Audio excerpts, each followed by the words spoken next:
quando a pessoa chega no céu, ela sempre vai ter surpresa. Nunca vai ser exatamente como ela viu numa descrição, como ela imaginou que era na Terra, como ela viu numa pintura. O céu é uma surpresa para cada um. O que Deus tem reservado para cada um na outra vida, na verdadeira vida, né? É uma surpresa. E hoje nós vamos ver a descrição de um sonho de São João Bosco sobre o céu, que nós vamos ver que não é propriamente um sonho. Na verdade, e também não é o céu. Tudo não é nem o sonho, nem o céu. Mas tudo que ele descreve aqui para os jovens com quem ele fazia apostolado é tudo tão grandioso, tão maravilhoso, tão formativo e tão teológico ao mesmo tempo, que com base nisso nós podemos fazer ideia de talvez 0,1% do que pode ser o céu. De tão maravilhoso e tão cheio de unção até. Então, ontem comentando com o padre Rodrigo, enquanto preparavam, líamos um pouco o texto da descrição que ele faz. É emocionante tratar sobre o céu. Tratar sobre o inferno forma muito as almas. E falam por um lado da alma que é necessário ter, que é o temor de Deus. Aumentar o amor de Deus, mas às vezes o temor também é necessário para certas almas. Para certas almas não, para todos nós. Mas quando se fala do céu, é uma espécie de... Parece que a alma toda é elevada. Isso fica assim, meu Deus do céu. É emocionante ouvir a descrição que São João Bosco faz. Sem contar que o nosso fundador, Monsenhor João, admirava tanto São João Bosco. E só vê aqui a descrição que ele faz, mas não só imagina como deve ter sido a cena do convívio dele com os alunos. Se eu começo a lembrar tantas ocasiões de convívio com o Monsenhor João, não descrições assim que ele fazia também, mas de palavrinha, como nós chamamos, conversas com eles, com palavrinhas à noite, de manhã. Aqui vamos ver São João Bosco. Boa noite de São João Bosco. Boa noite de São João Bosco. Mas é emocionante nesse sentido também. E sabe uma coisa importante? Que os senhores já devem, todo mundo, os que nos acompanham já devem ter ouvido isso. Que se acusa muito a Igreja Católica de ter falado muito sobre o inferno como uma espécie de recurso de manter as pessoas presas à Igreja através do medo. E o inferno é uma espécie de recurso do medo que traumatizou as pessoas ao longo dos séculos. O Dr. Plínio disse, falar do inferno é uma coisa muito boa. E o problema não é acusar a Igreja de ter falado muito do inferno. Mas um problema que houve foi que durante um grande período histórico se falou muito pouco do céu. Portanto, essas pessoas que acusam, se fossem sinceras, a acusação deveria ser: vocês deveriam ter falado mais do céu.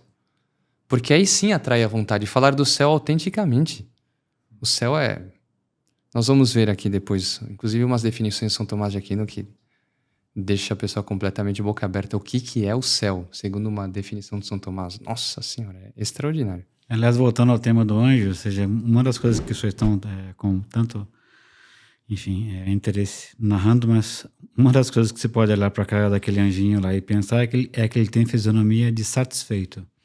E o céu é absolutamente o contrário. Né?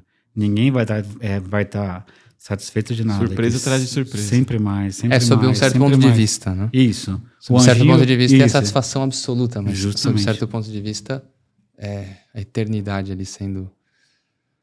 É muito, muito interessante. Mas é curioso, né? Eu acho que talvez por esse aspecto, né, de o pessoal pensar no céu como uma coisa muito parada, às vezes a pessoa não tem muito interesse em saber como é o céu, né?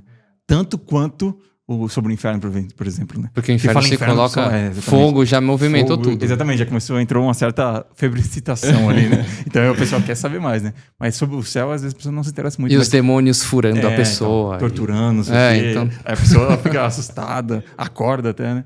Mas às vezes não tem interesse em conhecer o céu. Mas é indispensável, né? E a verdadeira figura do céu, né? Que é o que nós vamos procurar apresentar aqui. Vamos entrar no sonho aqui, irmão Fana? Vamos lá, então. Depois a gente comenta mais coisas. Exatamente, no meio do... Aliás, vocês pretendem ler um pouquinho do sonho e... Descrever um outro trecho, porque se fôssemos ler, daria umas 4, 5 horas, mais ou menos. Aqui. É grande, né? É grande. Sim. Mas o que mais aproveite para o público nosso que nos assiste. Eles vão pegar as cerejas. Só escrevi uma coisa aqui para lembrar de tratar no final. Então, São João Bosco descreveu esse sonho no dia 22 de dezembro de 1876. 1876, bem que interessante, foi o ano que nasceu a senhora Dona Lucília. É verdade. Hein? É verdade. A senhora Lucília tinha poucos meses aqui, 22 de dezembro. Diz aqui, ficou nesse dia memorável no oratório, porque ele reuniu todo mundo à noite para o famoso boa noite que ele dava. Reuniu os estudantes, os artesãos e todas as pessoas da casa. Os padres todos. Os padres. Imagina o que devia ser. Né? Diz que quando ele sobe no estrado para falar, o pessoal já começa a bater palmas. É aquela animação toda. Tal qual que você falou, que aquele era emocionante. Dá para lembrar inteiramente. Inteiramente. E a própria descrição diz que é um sonho que não tem relação com outros sonhos que ele teve. Claro, vai ficar claro aqui que, na verdade, isso aqui é uma visão que ele teve. Ele próprio vai dizer que quando teve esse sonho, não sabe se estava dormindo, se estava assim, se estava em pé, ou se estava sentado. E ele começa a descrever assim. Mas veja que interessante. Tanto aquele sonho que ele teve a respeito do inferno, que foi descrito aqui naquele podcast, quanto esse, sobre o céu, São João Bosco tem um cuidado que é, ele transmite para os filhos e os filhos precisam ter cuidado ao transmitir para os outros. E às vezes ele diz para nem transmitir fora daquela roda. E é interessante que ele diz aqui, nem o comuniqueis por escrito aos que não são da nossa casa. Aos sonhos pode-se dar-se importância que sonhos merecem. Todo mundo já sabe que sonho acontece de tudo. Né? Sim, claro. E os que não conhecem nossa intimidade poderiam formar juízos errôneos, vendo as coisas de modo diferente do que são na realidade. Não sabem eles que sois meus filhos, olha que pitoresco isso aqui, e que sempre vos digo tudo o que sei, e às vezes até mesmo o que não sei.